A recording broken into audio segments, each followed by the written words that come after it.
Bueno, el día de hoy completamos 2 meses desde que comenzamos con el estudio de la bibliología y les recuerdo que este estudio no es con fines apologéticos propiamente tal, sino que básicamente era de carácter informativo para nosotros, para que nosotros como iglesia tengamos una visión de cómo es que la Biblia se escribió, cómo es que se llevó, digamos, a efecto todo el proceso de la escritura, que consigna 16 siglos, ¿no es cierto?, todos ellos compilados en estos 66 libros, y para que nosotros tengamos, por supuesto, la certeza de que lo que tenemos en nuestras manos es efectivamente lo que Dios nos reveló y por medio de los profetas y de los apóstoles. Ahora, también la importancia de conocer este estudio.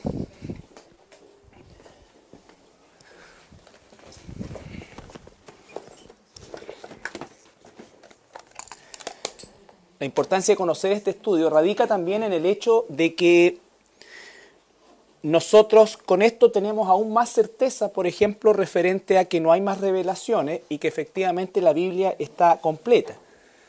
Vimos las consideraciones iniciales, los períodos, el proceso propiamente tal de la Escritura a través de la revelación, la inspiración y la iluminación, y terminamos la semana pasada de revisar lo que es el canon bíblico. Y el tema del canon es donde quizás más debemos nosotros tener certeza en el hecho de que cuando hablamos del canon bíblico no estamos hablando de esta idea que muchas veces se tenía de que de alguna manera los profetas y los apóstoles, o los profetas y los apóstoles, ¿no es cierto?, de alguna manera entre una ruma de libros tuvieron que elegir algunos. Nunca hubo un proceso de selección, lo que hubo un proceso de conservación. Los profetas en el Antiguo Testamento, los apóstoles en el Nuevo Testamento, siempre supieron y reconocieron lo que era inspirado y lo que no, ¿ya? Lo que hicieron ellos fue justamente proteger de el ataque, ¿no es cierto?, y el deseo de corromper la Escritura, ¿no es cierto?, a través de otros escritos que trataban de atribuirse esta concepción canónica. Cuando nosotros hablamos de canon, estamos hablando de libros inspirados por Dios, ¿ya? Hay mucha literatura alrededor, verdadera y falsa, ¿ya? No todo lo que está escrito fuera de la Biblia es falso. Por ejemplo, cuando veamos el tema del Nuevo Testamento, el canon del Nuevo Testamento, nos vamos a dar cuenta que durante los primeros 100 años, sobre todo de la iglesia primitiva, hubieron muchos escritos, muchas cartas de los padres de la iglesia a las distintas iglesias, pero ninguno de esos era de carácter canónico. Les pongo un ejemplo. Estos estudios bíblicos que nosotros preparamos son basados en la Biblia, pero no son canónicos. ¿Se entiende? Ya, el canon ya está cerrado. No son inspirados, corresponden ya a una revelación dada, corresponden a un trabajo sobre algo ya hecho, sobre algo ya entregado, ¿ya? Y por supuesto circulaba mucha literatura de carácter falso. El capítulo que vamos a ver hoy día, que es el número 5, tiene que ver con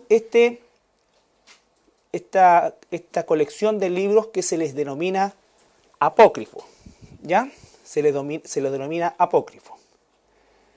Ahora, el término apócrifo es un término tardío del siglo IV, pero con ese término se bautizó, por así decir, toda la literatura, tanto entre el Antiguo Testamento y el Nuevo Testamento, como la que se hizo a partir ya del término del Nuevo Testamento.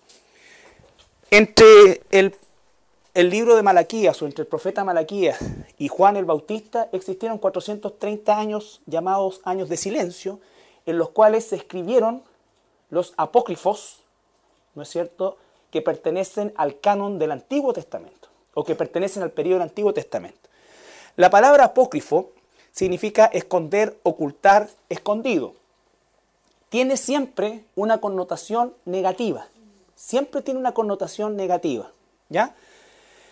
El otro término que es importante que manejemos nosotros es pseudoepígrafos, que significa inscrito falsamente.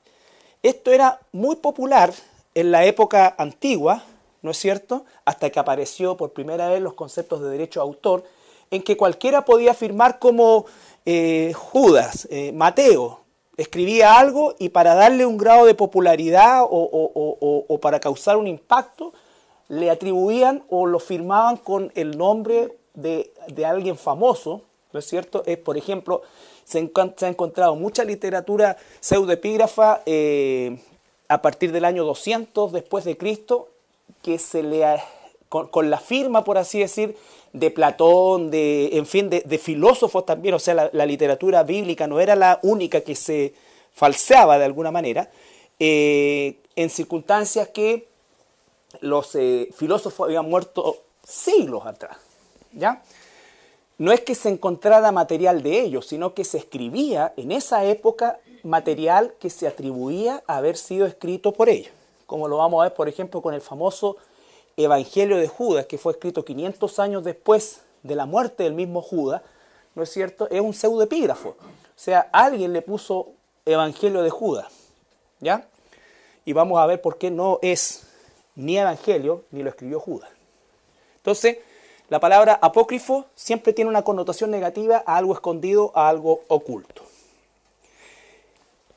En esos 400 años, llamados los 400 años de silencio, desde el punto de vista que Dios no habló por medio de ningún profeta al pueblo, se escribió mucha literatura, pero de ellas, estos 14 libros apócrifos son, ¿no es cierto?, los de mayor relevancia, podríamos decir nosotros. Carlito, pero eso tiene una connotación, ¿se le da una connotación negativa o realmente son así? La palabra apócrifo tiene per se una connotación negativa y es la razón por la cual se les nombra a estos libros de esa manera, porque en general tienen una connotación negativa, desde el punto de vista que, como lo vamos a ver, ¿no es cierto?, son de dudosa procedencia, no tienen veracidad histórica, salvo el libro de Enoc y parte de los libros de los Macabeos, que son los únicos que pueden tener alguna importancia desde el punto, o aporte desde el punto de vista histórico.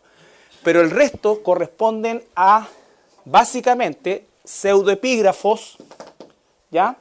Vale decir, que le colocaron el nombre de Judith, de Esther, o Eclesiástico, o Sabiduría de Salomón, pero que obedece más bien al género literario del misticismo griego, ¿ya? Del misticismo griego.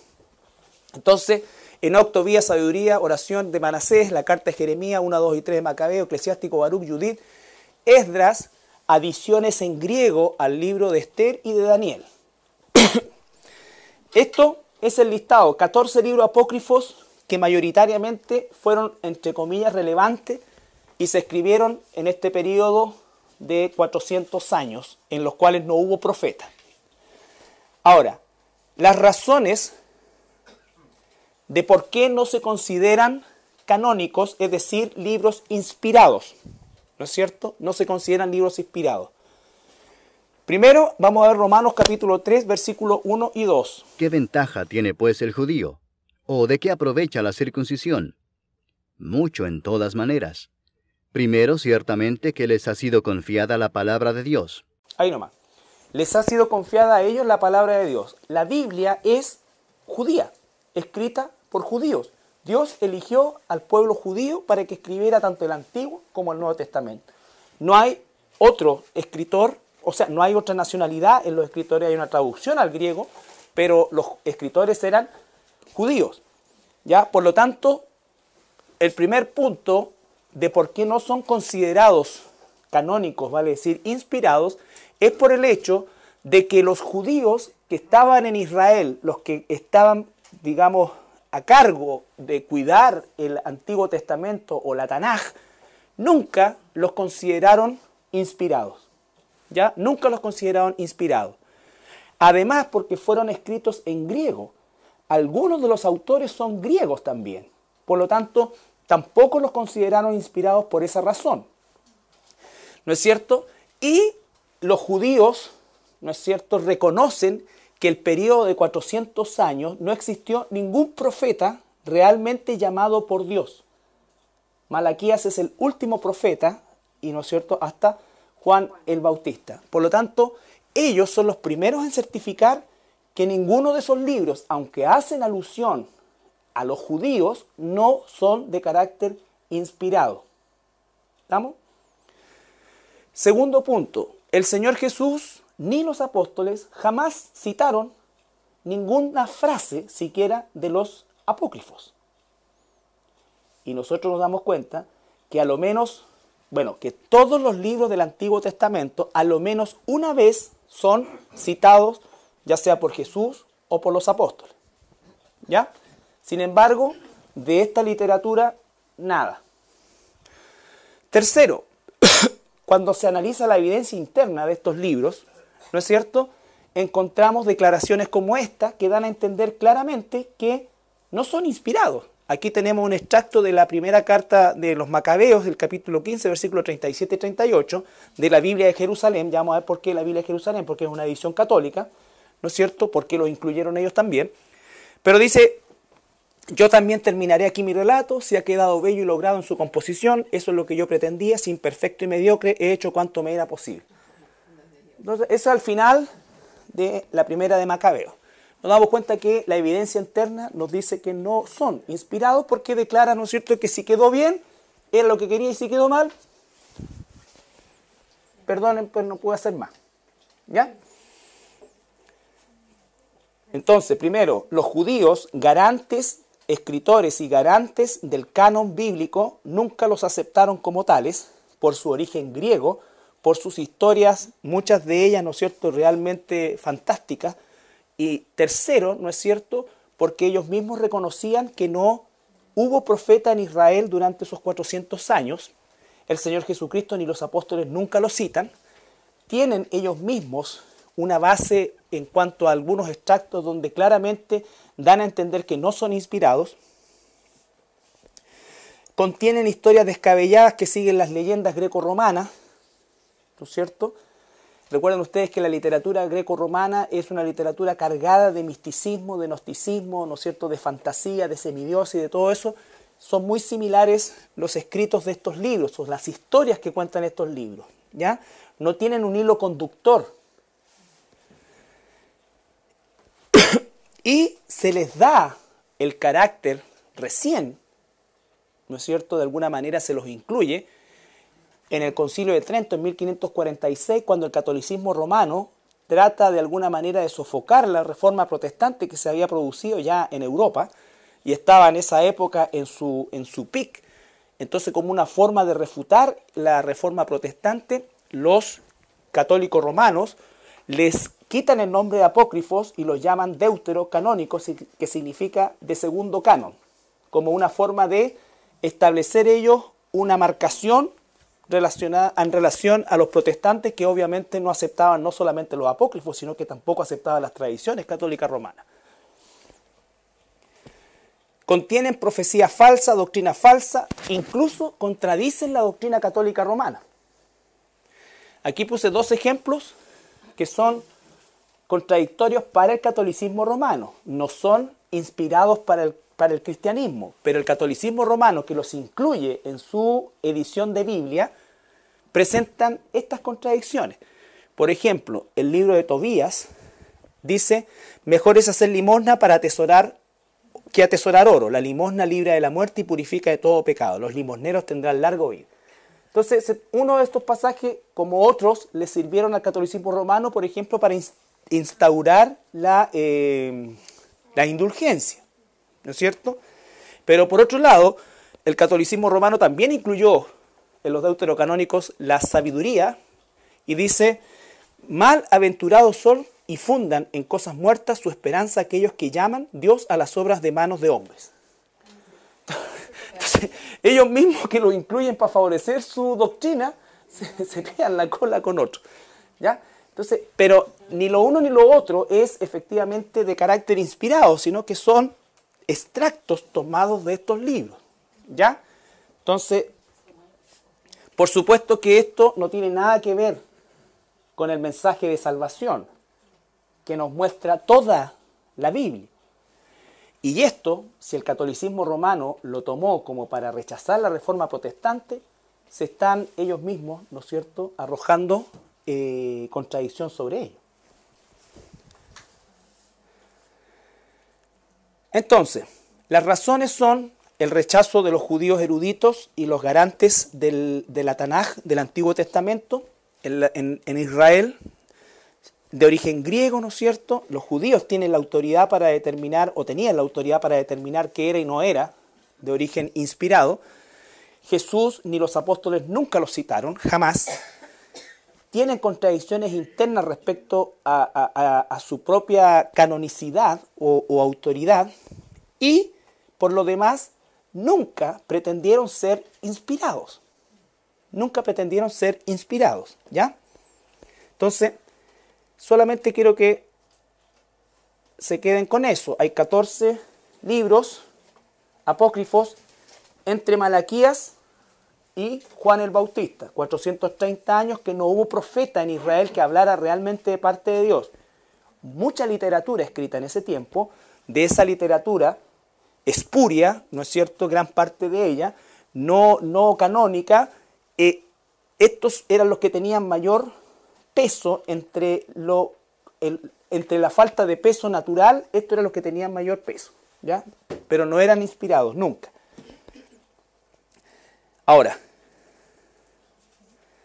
¿cómo es que llegaron los apócrifos a juntarse con la Biblia? Dígame. Porque ese es un pseudoepígrafo. Claro, porque primero que nada es una terminación, es hecho en griego, ¿no es cierto? Y segundo, es una historia que contradice el libro original de Esdras, ¿ya? Y son cortitos, son adiciones en realidad. De hecho hay primera, segunda, tercera de Esdras. Y primera y segunda y tercera no tienen nada que ver la una y la otra. Entonces, pero es este pseudoepígrafo, o sea, la gente firmaba como Esdras. O sea, si hubiese habido derecho a autor, se han preso todo eso, como en el Nuevo Testamento, ¿ya? Pero es esa la razón. Ahora, la gente de la época, escúchenme, la gente de la época no tenía problemas con esto, ¿ya? No tenía problema con eso. O sea, todo el mundo sabía que efectivamente esos libros no eran ni de Esdras, ni de... Siempre se supo, no era una cosa que ellos empezaran a sospechar, habrá sido de Esdras o no, porque cuando aparece, por ejemplo, los supuestos escritos de Esdras, Esdras lleva 300 años muerto. 300 años en el seno de Abraham. ¿Ya? Porque ¿cuándo ascendió Esdras al cielo? Cuando murió y resucitó Jesús. Exacto. Mientras tanto estaba en el seno de Abraham, junto con todos los santos del Antiguo Testamento. Entonces, ese es el tema. El tema se complica a finales del siglo XIX y principios del siglo XX y todo el siglo XX por el renacer que tuvo el gnosticismo y el misticismo, que empezó a reflotar todos estos escritos, ¿no es cierto?, para de alguna manera amparar sus doctrinas esotéricas. Esto es bien importante porque recuerden ustedes que nosotros, de alguna manera, nuestra imagen de Jesús, antes de conocer la Escritura, era una imagen en nuestra cabeza. En primer lugar, teníamos una imagen física de Él que era una falsedad, ¿no es cierto? Si alguno de la época del 70 vio a Jesucristo Superstar, pensaría que Jesús era como un hippie. Muchos pensaban que Jesús era un hippie. Otros pensaban después, en la década del 80, que era un guerrillero, tipo Che Guevara. Entonces, siempre hay... Y de Jesús se pueden hacer muchas cosas, pero finalmente hasta que tú no tienes la figura del Jesús bíblico, nunca vas a tener la real imagen e información de quién es Él. O sea, lo que quiero decir es que cuando se escribían libros acerca de Jesús, habían cualquier cantidad de libros que nombraban a Jesús, hablaban de Jesús y hacían decir a Jesús lo que Jesús nunca había dicho. Hasta el día de hoy, piensen ustedes, ¿cuántos libros que hablan acerca de Jesús puedes conocer tú? Relacionado con el misticismo, Jesús anduvo en Cachemira, hay un libro hasta... O sea, algunos pueden hacer decir a Jesús hasta que es, como te dijera yo, los 10 secretos de Jesús para que te vaya bien en los negocios. O sea, si quieres tú colocar a Jesús como un comerciante, puede dar para todo, pero eso no es solamente usar el nombre de Jesús, porque Jesús no vino para que fuéramos mejores negociantes, no. O sea, tenemos que ir al contexto bíblico original. Entonces, los apócrifos, sobre todo los del Nuevo Testamento, tienen que ver con eso, con cosas que Jesús nunca hizo. Jesús fue, ¿no es cierto?, y estuvo con los lamas allá, hizo esto, hizo esto. No es así, ¿ya? Ahora, ¿cómo es que llegaron estos apócrifos a juntarse con la Biblia? Bueno, el año 280, este rey griego, Ptolomeo Filadelfo, ¿ya? Es Fila, no Fía, Filadelfo, ¿ya? Tenía la biblioteca más grande del mundo en Alejandría, en el norte de Egipto, y él tenía la literatura de todo el mundo conocida en ese momento, menos una traducción al griego de la Biblia hebrea, o del libro de los hebreos. Y él pidió a Jerusalén, y Jerusalén le mandó 70 sabios escribas, quienes tradujeron, por primera vez hubo una traducción a otro idioma, del hebreo al griego.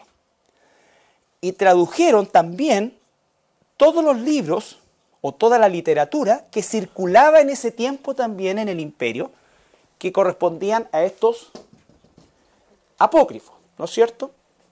Entonces se incluyeron dentro de la literatura hebrea, los apócrifos, pero nunca se consideraron inspirados. Entonces la versión que sale de estos 70 es la famosa Septuaginta. La Septuaginta tiene agregado, no todos, algunos de los libros apócrifos que nombramos recién, pero los tiene agregado como un suplemento aparte. No los considera ni los consideró nunca canónicos. ¿Se entiende? Era parte de la traducción y del trabajo que hicieron estos 70. ¿Ya? Entonces, eso es cómo es que llegaron a juntarse estos apócrifos con la Biblia. Y ahí empezaron a circular todos en el idioma común, que era el griego. Ahora, recién el catolicismo romano los agrega en 1546 a su canon, o sea, 15 siglos después, ¿no es cierto?, el catolicismo romano los agrega y les da el título de deuterocanónicos, siendo que nunca fueron canónicos. ¿Me doy a entender? No. ¿Estaban en la Biblia hebrea? En la Septuaginta, no en la Biblia hebrea. En la traducción del hebreo al griego. Esa es la Septuaginta. Ahí recién aparecen estos libros asociados con la Biblia. Pero en la versión hebrea original nunca estuvieron. Ni van a estar. ¿No es cierto? Por eso es que nosotros como iglesia, como cristianismo, tenemos la Biblia hebrea, tanto Antiguo como Nuevo Testamento. Porque es justamente la canónica, la inspirada. Estos libros aparecen asociados en esa traducción, pero como un apéndice, ¿no es cierto?, de literatura hebraica, no de literatura inspirada. Los traductores, el mismo Ptolomeo y todo eso sabían que no eran inspirados y nunca los reconocieron. ¿Cómo?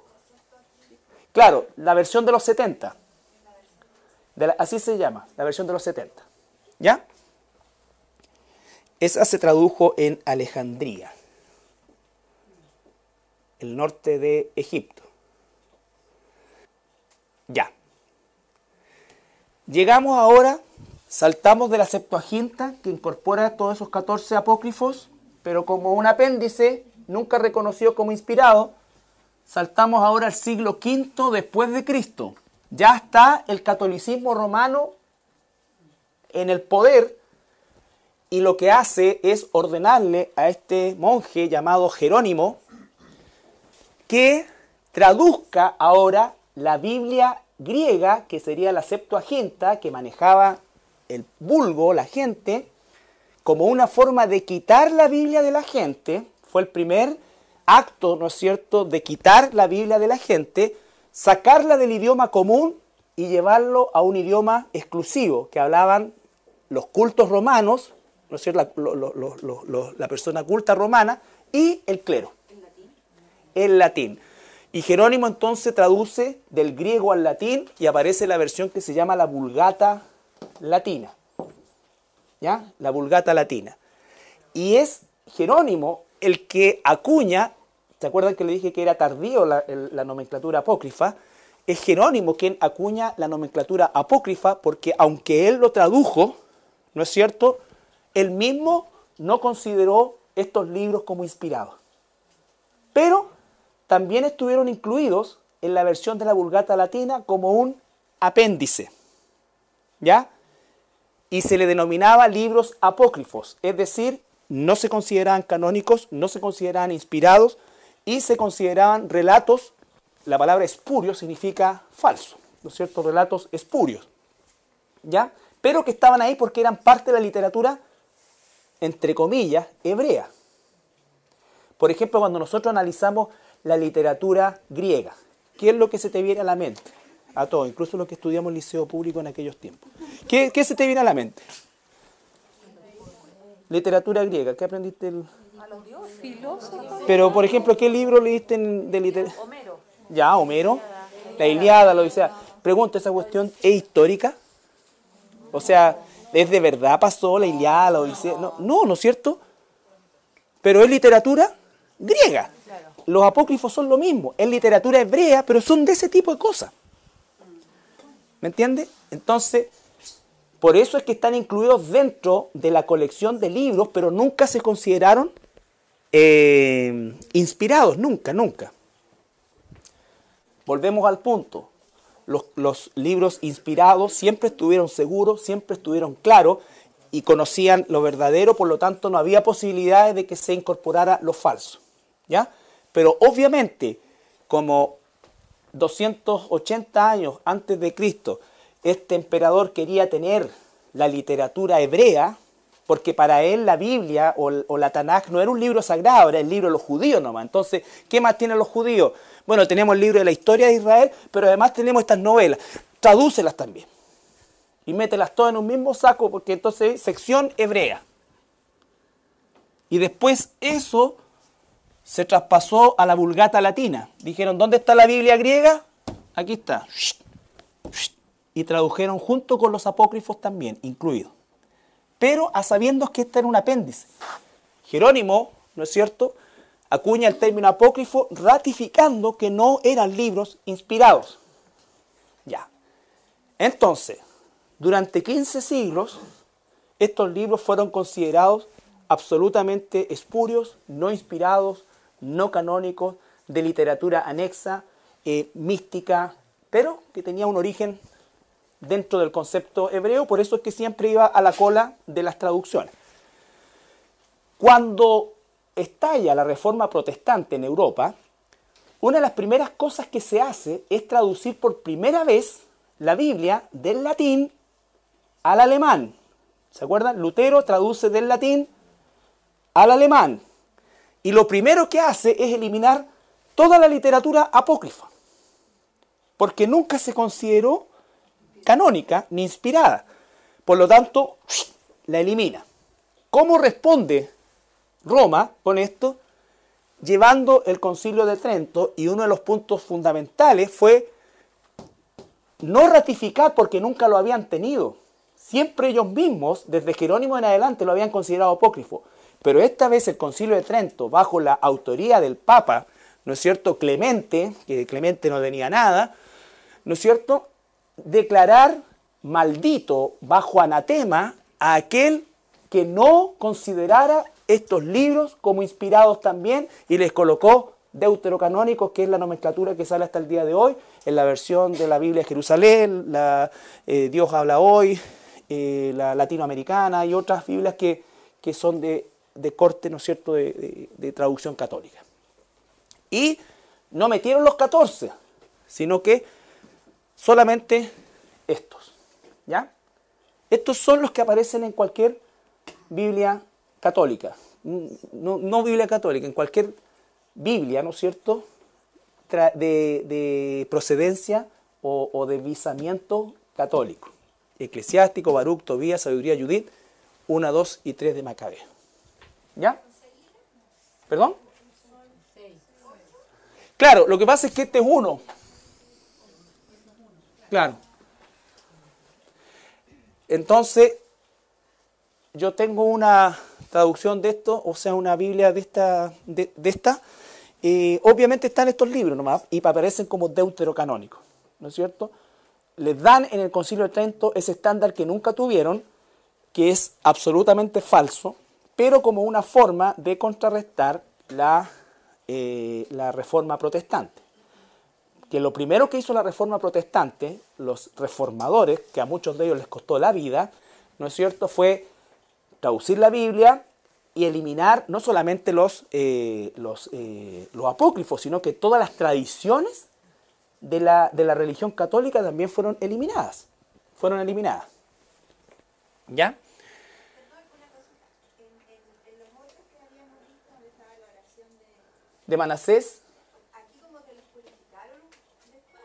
no sabemos exactamente cómo, porque fue un concilio, aunque duró mucho tiempo, esto se hizo muy rápido, porque de tan rápido que, por ejemplo, Sabiduría tiene como 5 versículos grandes, el que leí yo es una porción chiquitita, pero que condenan la idolatría, que condenan pero fuertemente la idolatría. Igual en el libro de Judith, ¿me entiendes? Entonces, no se sabe, no dice que no fue como un ejercicio de purificación, sino que yo creo que fue lo que tenían a mano. Claro. Claro, al lote, pues si estos gallos no... Quedaron esos nomás. Esos son los que ellos consideran canónicos. ¿Ya? Consideran canónicos. Que llaman deuterocanónicos. Que llaman ahora deuterocanónicos. ¿No es cierto? Que fueron de un segundo canon que se supone que el Concilio de Trento generó esta instancia, el segundo canon, de darles el carácter de oficial. Pero estamos hablando de 15 siglos después. ¿No es cierto? Y estos libros estaban disponibles desde el año 280 a.C., habiendo pasado por la traducción de la Vulgata Latina, donde ahí podrían haberlos determinado supuestamente canónicos, pero no es sino hasta Trento y claramente en respuesta a la Reforma Protestante. ¿Ya? Eso es todo lo que tienen que saber de los apócrifos, que son hipócritas. También. De los apócrifos del Antiguo Testamento. Esto está súper filtrado, masticado, tratando de entregar lo menos, digamos, indigerible esto, pero es un proceso histórico que lo único que, o el mayor interés que tengo yo como pastor es que ustedes tengan tranquilidad de que cuando escuchen la palabra apócrifo no tengo idea. No, sino que sepan, ustedes tengan certeza que no deben tener miedo de nada, porque estas cuestiones nunca han sido, nunca jamás. ¿Ya? Nunca han sido. Y que fueron incluidos por el catolicismo romano 15 siglos después por una razón netamente política, si se quiere, pero nunca fueron ni siquiera por ellos mismos considerados inspirados. ¿Ya? Entonces, si les queda en mente eso, es suficiente, porque lo demás lo pueden encontrar como información sin mayores problemas, todavía. Ahora, los apócrifos del Nuevo Testamento sí que es una cuestión que era muy difícil de digerir, inmensamente enredado, porque aquí tenemos nosotros la explosión del gnosticismo y del misticismo que tomaron, por así decir, toda la literatura apócrifa de la época neotestamentaria. Ya en el tiempo de los apóstoles, recuerden ustedes, el gnosticismo y el misticismo se estaban introduciendo a tal punto que Juan, ¿qué era lo que decían los místicos y los gnósticos? ¿Se acuerdan que Jesús no había venido en cuerpo físico real porque lo físico es malo? Entonces Jesús tenía que haber sido una especie de espectro y no verdaderamente un hombre. Y Juan ya está rebatiendo eso, ¿no es cierto? Por lo tanto, esto siguió en el tiempo. Y hay más de 50 o alrededor de 50 libros escritos, ¿no es cierto?, con autoría pseudoepígrafa, que se reconocen dentro de toda la vasta literatura que hubo en esa época. Pero la gran mayoría de estos 50 que se reconocen son solamente fragmentos. Fragmentos, ¿ya? Los evangelios apócrifos son historias todas, al igual que los del Antiguo Testamento, son no comprobadas. Y obviamente la palabra evangelio, ¿no es cierto?, al igual que hoy causaba sensación, vendía, ¿no es cierto?, aunque hubiese sido escrito 200 años después del último evangelio. Y si esa autoría era falsa, había que demostrar que era falsa, pero en el intertanto no había condena, no había nada. Cualquiera podía poner, ¿no es cierto?, el Apocalipsis de Pedro, escrito 300 años después que Pedro murió. ¿Ya? Se usaba siempre el nombre de un apóstol famoso o algún cercano a ellos para tener acreditación por parte de la gente, ¿no es cierto? Por ejemplo, cuando salió, para que vean ustedes que el efecto es exactamente el mismo que produce en nuestros tiempos, cuando salió el Código Da Vinci y se habló de un evangelio de Judas, la gente picó y este profesor de inglés, ¿no es cierto?, que antes de ese libro que escribió ganaba, no sé, tal cantidad de plata, se hizo multimillonario. Le pegó el palo al gato. Cinematográficamente. Pero historiográficamente es un desastre. Es un desastre. Y el problema es cuando canales como el National Geographic toman eso y hacen un programa en el cual le dan un carácter histórico al Evangelio de Judas en circunstancias que es absolutamente ridículo e insostenible. Pero también vende. Entonces, no crean que porque es el National Geographic o el Discovery o el History Channel, es verdad. O sea, hay una serie de cosas que son francamente ridículas. De partida, cuando hablamos del Evangelio de Judas, ese evangelio fue encontrado en el año 1970, ese libro fue encontrado en el año 1970. Pertenecía a la secta gnóstica de los cainitas. La secta gnóstica de los cainitas adoraban a Caín y tomaban todos los personajes bíblicos y los daban vuelta. O sea, Judas era bueno. Caín también era bueno. ¿Me entiendes? Adoraban a todos los personajes, ¿no es cierto?, de la Biblia, y los Esaú, pan de Dios. ¿Se dan cuenta? Entonces, esta secta de los cainitas era la que tenía este famoso evangelio de Judas, que fue escrito 390 años después de la muerte del mismísimo Judas. ¿Ya? Arqueólogos, el año 1970. Encontraron esto, encontraron la guarida de los cainitas. Y ahí encontraron esto. Y la datación de esto es entre 390 y 500 años después de la muerte de Judas.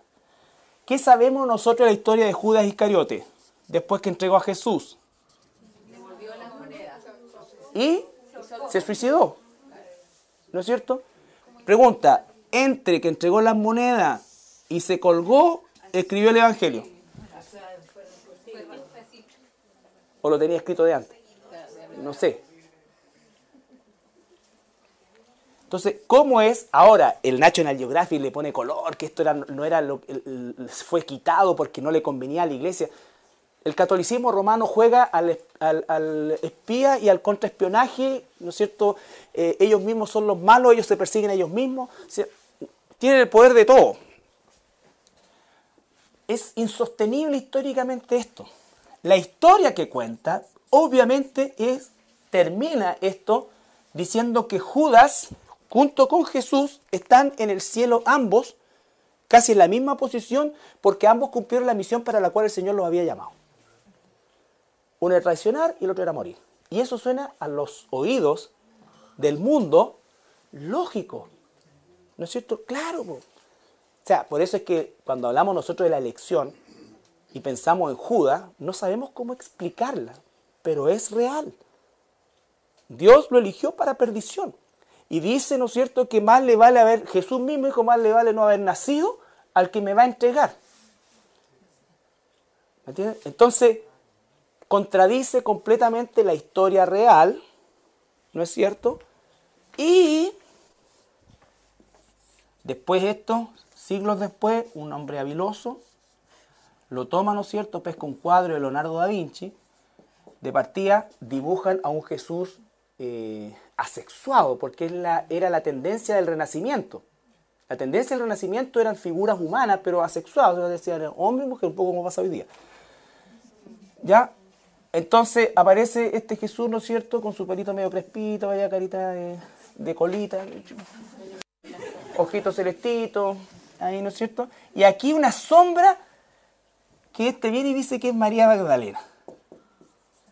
Este cuadro pintado en el 1700, ¿cómo puedes saber si es alguien? Y de partida en una mesa, ¿no es cierto?, como se sentaban en la Edad Media, no como se sentaban en el tiempo de Jesús y hasta el día de hoy en Oriente, se sientan en el suelo, colocan y las cosas están ahí en el medio. Pero bueno, y todo eso la gente no hace ninguna, no, y le da, y le da, y le da, y empieza. ¿Por qué? Porque a la gente le gusta eso, le gusta eso. La tumba oculta de Jesús, éxito de venta. ¿Cómo dejar de mentir? Nadie lo compra. ¿No es cierto? Pero a nadie, ¿por qué? Porque tiene relación con Jesús, lo de Jesús sigue vendiendo hasta el día de hoy, po. El romance oculto de Jesús, todo el mundo iría a ver esa película. La última tentación de Cristo, ¡buah! ¿A quién le interesa la última tentación de Mahoma? A nadie. ¿A quién le interesa? No sé, claro, los apócrifos del Corán. ¿A quién le interesa? A nadie. A nadie le importa eso. Pero basta que diga Jesús y algo medio oculto y torcido. ¡Buah! ¿Por qué? Porque es la verdad. Y a la única que se puede atacar es a la verdad. A la verdad. ¿Ya? Entonces, los apócrifos del Nuevo Testamento son peores que los del Antiguo Testamento, porque por lo menos los del Antiguo Testamento están completos, ¿no es cierto? Y de alguna manera se puede hacer un seguimiento a la época, en fin. Son historias. Fantásticas, falsas, pero son historias. En el caso de los apócrifos, del Nuevo Testamento, constituyen pura literatura mística. Pura literatura mística. ¿Ya? Por ejemplo, los cainitas fueron los que introdujeron el pentagrama. Porque otra característica de esta secta herética era justamente su antisemitismo. Y ellos introducen el pentagrama, que es la estrella de David encerrada en un círculo como una manera de encarcelar a los israelitas, y de ahí también sacan el dibujo del dios que adoran los masones, que es Baphomet. Baphomet, que es una especie de carnero. Así. ¿Ya? Que es finalmente el gran arquitecto del universo, no es el hombre, es Baphomet. Y Baphomet es el diablo. Considerado por la masonería iniciática del rito escocés como el hijo relegado de Dios. El hijo rebelde de Dios. Dígame. No. ¿Cuál es? No, ninguno. Ni siquiera los católicos. No. Exactamente. Exactamente. Lo que pasa es que de los apócrifos del Nuevo Testamento se ha nutrido todo el misticismo actual, el gnosticismo, todo este despertar místico que hubo a partir de la segunda mitad del siglo XX, la década del 60, toma esto, toma mucho de esto. No son libros, son fragmentos. ¿Perdón? Es la gente que no conoce la Biblia. Es lógico. Exactamente. Por eso es que estamos viendo esto, para que nosotros que leemos la palabra, cuando nos digan gnóstico o apócrifo, no sepamos qué responder. Tengamos nosotros tranquilidad en nuestro corazón de que no es nada que afecte la veracidad de la Escritura. Esa es la razón. Además de los deuterocanónicos, que cuando veamos nosotros las ediciones, vamos a ver que hay pasajes en la Biblia católica romana que no son, ¿no es cierto?, exactos de la Biblia en el idioma original. En varias partes del Nuevo Testamento. ¿Ya? Entonces, hasta aquí el tema de los apócrifos. Nada más. No se enreden, no hay nada más que saber. No busquen siquiera el Nuevo Testamento porque es una zancochada de cosas, pero increíble. Traje a colación los cainitas, porque era como lo más relevante y lo último que nosotros vimos en relación a esta película que se hizo, ¿no es cierto? Pero que corresponde a esto ¿no es cierto?, del famoso, entre comillas, evangelio, porque tampoco es evangelio, ¿no es cierto? ¿Cuál es la noticia del evangelio? ¿Qué es lo que significa la palabra? Pero ¿cuál es la buena nueva? La salvación en Jesús, ¿no es cierto? Esa es la característica de un evangelio. Ninguno de estos libros que se denominan evangelios trae ese mensaje, sino que son la historia de Pedro, el pescador, de Judas, que no era malo, sino que era bueno, y cosas por el estilo. ¿Ya? Vamos a ver, para ir terminando este tema de la bibliología, vamos a ver las traducciones después ya al idioma nuestro, al español, o al castellano mejor dicho, y ahí ya vamos a saltarnos al tiempo de Cipriano y Valera, Cipriano de Reina y Valera, ¿no es cierto? Y cómo es que nosotros hoy día tenemos también las versiones dentro de un mismo idioma.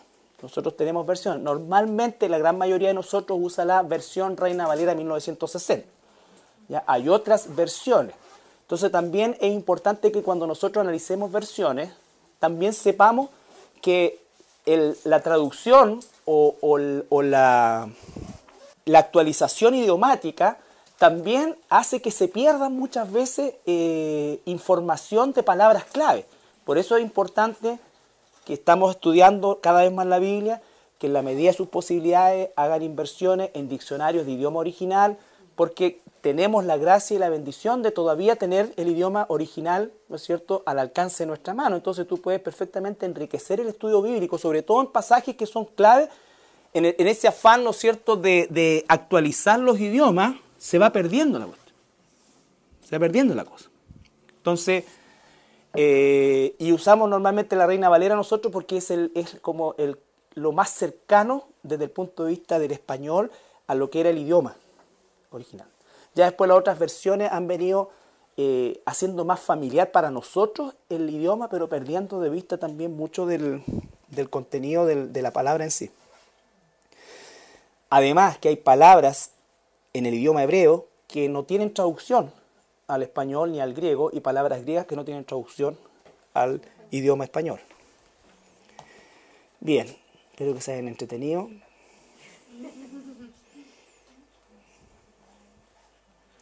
Pero esa es la intención, que nosotros tengamos una visión general todos nosotros y podamos dar respuesta, ¿no es cierto?, y tengamos paz en nuestro corazón. Tampoco seamos muy optimistas de que nos vamos a encontrar con alguien así como tan... Normalmente la oposición viene también de la ignorancia, pero la paz sea con nosotros en relación a que no hay nada que afecte eso. No te que... ¿Y si los apócrifos eran ciertos? Porque esta persona me dijo que ella había leído el apócrifo, porque esos han leído todo, ¿no es cierto? Pero no la Biblia. ¿Ya?